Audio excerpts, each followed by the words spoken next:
guys. My prayers were answered. Thank the Lord. Thank who's ever watching over us. My account got unbanned. It got unterminated. It went from a permanent termination to a 3-day ban, so that's dope. But that is not the topic of today's video, because today's video is Sunday. You know what Sunday is? It's D&D review day. It's me telling you guys about what I did in my D&D campaign. So today was my brother's campaign. It's the one where I'm a gnome kineticist named Stench. And the last time we played this campaign was 2 weeks ago. 2 or 3, technically three Sundays ago was the last time we touched this campaign. So it's a little blurry, but we started the session at the very end of a combat cycle. So we already killed most of these like shadows that attacked us while we were camping in the middle of the night. There was like 2 left. I did some damage with like electro whips that I made, that I conjured, because I'm an air elementist. I'm a fire and air. I'm a dual gate. And with air, you get access to like electricity damage. So that's the way how I view my character, like damaging things, is like he uses like electric whips, just like thin air, just like crack, popple, and then they're gone. Something like that.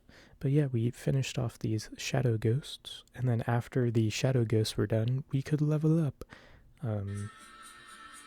Sorry, that was TikTok. It was Evangelion, but we leveled up to level 6. And so my level 6, I grabbed Crawling Fire. And it's a big dump. So here we go. Crawling Fire is a fire impulse action. It's 2 actions. In the description, it's level 6. So you mimic the motions of a beast of your devising, and it becomes real with a flaming pelt and searing claws. It is small and appears in an unoccupied space within 30 feet. You can sense from the crawling fire space as well as your own using your senses. When you use a fire impulse, you can have it originate from the crawling fire instead of you, with the exception of impulses that affect your kinetic aura. The creation lasts until the end of your next turn, but you can sustain it up to 1 minute. Each time you sustain it, you can have the crawling fire stride up to 40 feet. The crawling fire can be attacked. It uses your statistics for defenses, but is immune to fire. Any damage that would be dealt to crawling fire is dealt to you instead, though you take damage only once from any ability. That includes both you and the creation in the area of effect. If you use crawling fire again, any previous one ends. So it's basically like a little familiar that I can only summon while in combat. And it can be any type of like small beast. When I reach level 8, it can be small or medium. When I reach level 10, it can be small, medium, or large. And 14, you get access to huge. I'm not sure if we're going to get to level 14. I would like to get to level 8. So I can make it like a medium size like wolf, like a fire wolf or something. 10 would be awesome because I'm 100% going to do a bear, like a bear made of fire. The only sucky part is that damage that it receives, you receive. So that's kind of like, but I guess the trade-off is it does use your defense statistics without any like modifications. So it's literally just straight your AC and everything like that. So that's what I took as my class feat. For my free archetype, I'm a wrestler, so I have a wrestling archetype. So I have suplex, and I picked up a level 4 action, or not an action, but it's like a skill. It's like always active. It's crushing grab. Like a powerful constrictor, you crush your targets in your unyielding grasp. When you successfully grapple a creature, you can deal bludgeoning damage to that creature equal to your strength modifier. You can make this attack non-lethal with no penalty. So, with the way Pathfinder combat works, the reason I picked this up is because grappling is considered an attack. And when you attack multiple times, you get a modifier that scales down. So the first time is like a 12, and then you minus 5 from that, I think. I know mine just goes like 12, 5, like 1. Something like, I don't know, something like that. Whenever you attack, and if you attack again, you get a debuff. It's not a modifier, you get a debuff to the attack. So it doesn't do much damage, it doesn't roll as high. But with this, I can grapple, and when I do grapple, I can also damage. So I'm thinking, like, my opening abilities, I'm going to do some sort of mobility move, that gets me closer to the enemy, so then I can grapple, deal damage, and then end my turn. So 2 points to get close to the guy, 1 point to grapple, do damage, wait for my next turn. While he was still grappled, I can start with a suplex and then use my mobility again to book on out of there and just keep that cycle going. Something like that. That's like what I'm brainstorming right now. Because I've built this character to be a wrestler, but because he's a kineticist, I also have options. I also have like some really cool options, like magic, but it's not magic. They're, I don't know what they're called. They're under spills. Oh, they're called impulses. Yeah, so they're not spells, so I can use them as many times as I want. They just cost action points. And then for my skill feat, I chose Slippery Prey. So the prerequisites for the skill is trained in acrobatics or athletics. I have like a 12 in both of them, and I'm expert trained. And the description is, you're able to escape bonds more easily than others. When you attempt to escape using acrobatics or athletics, you reduce the multiple attack penalty for repeated attempts to -4 and -8. If you're trained in the skill, the penalty becomes -3 and -6 if you're a master in the appropriate skill. If you're legendary in the skill, you don't take penalties for multiple escape attempts in the same turn. Regardless of your training, your attempts to escape still have the attack trait and incur a multiple attack penalty with other actions.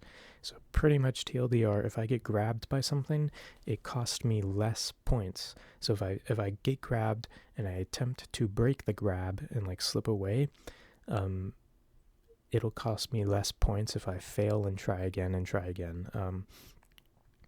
The thing with Pathfinder is if you try to do an action over and over, there will most likely be a penalty, like a debuff, which is kind of annoying. So you can't just attack 3 times in a row, because you're going to end up doing like pretty measly damage on your last attack. So you might as well just switch it out with something else, like mobility, a spell, some sort of utility. But yeah. That's my character that I level up. So at the okay, so that's the end of, we killed the ghosts, we leveled up. I just explained what I chose for leveling up. We ended up exploring for like, an hour, walking around this Great Plains. We ended up on this like dormant volcano that already exploded. Lava fields, lava tubes, lots of sulfur, like Yellowstone.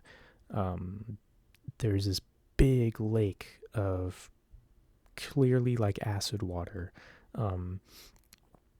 It was rainbowy and just not good looking. And we come across this cave opening about 30 feet up. It's like a cliff and a big cave opening, and there's big stairs off to the side along with these huge pillars. So one of the people in our party, the elf ranger, she has a bird, and this pet bird, after leveling up to level 6, is a medium-sized creature. I'm a small-sized creature. So what the party decided on was the bird picked me up by my shoulders, flew me up this cliff face of 30 feet, dropped me at the top, and because I'm like a solid boulder of a man, a 3-foot boulder with muscle, I threw a rope down and they all climbed up. I was the anchor. So yeah, we get to the top of this like cliff face. There's this very pristine, huge bowl almost, but it's in the ground, and there's a grate, and like there's like magic flowing into it, but it's very subtle. You can't really tell. It is, and my brother said it was a 11th level like spell. I have no idea what that means. But everyone was like, oh my god, this is like, we're messing with the gods. This is like a god spell. So I was like, oh, this is kind of scary, I guess. We end up going inside the cave, okay? Why would we do that? We have to. Plot devices. And this cave opens up, and it's like a main hallway, but right before it opens up to another cavern, there's like stairs off to the side that lead up to like a bridge that go across the main cavern. So we go up the stairs, and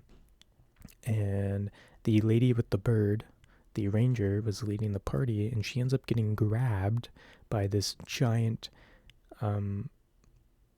abominable snowman-looking Yeti monster that was just covered in like mud. And he spoke to us, and he was like, "You shall not enter the temple of Turaskar," or something, some name, some random god name. And of course I have no idea what's going on, because my character is just like a little muscular dude who just like lived on a ship his whole life. He just works there. Dude. He just works there. That's his whole vibe, is he just works there. But everyone else, like 2 other people in the party, were like, "Oh my god, it's this one god," and that's where we ended. So I'm not sure if we're gonna try to attack this guy, or if we're gonna like try to persuasion check him or something. I have no idea, but I don't really have a lot in my skill book that can take him on. I could attempt to grapple him, but he is big, and I do have Titan Wrestler, so I can grapple up to 2 sizes above me, so it'd be medium or large. And I think this guy's large, but he also seems very trained in martial arts, so it's a little scary. If I try to grab him, it may turn out wrong for me. If I get like in hitting range of him, who knows? But that's where I'm gonna end this video, because it's been 10 minutes already. So thank you for watching. I love you. I love you. I love you. I love you. I love you. I love you. I love you.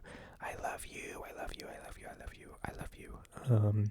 And I will see you in whatever next video I do, which is gonna be tomorrow. Goodbye.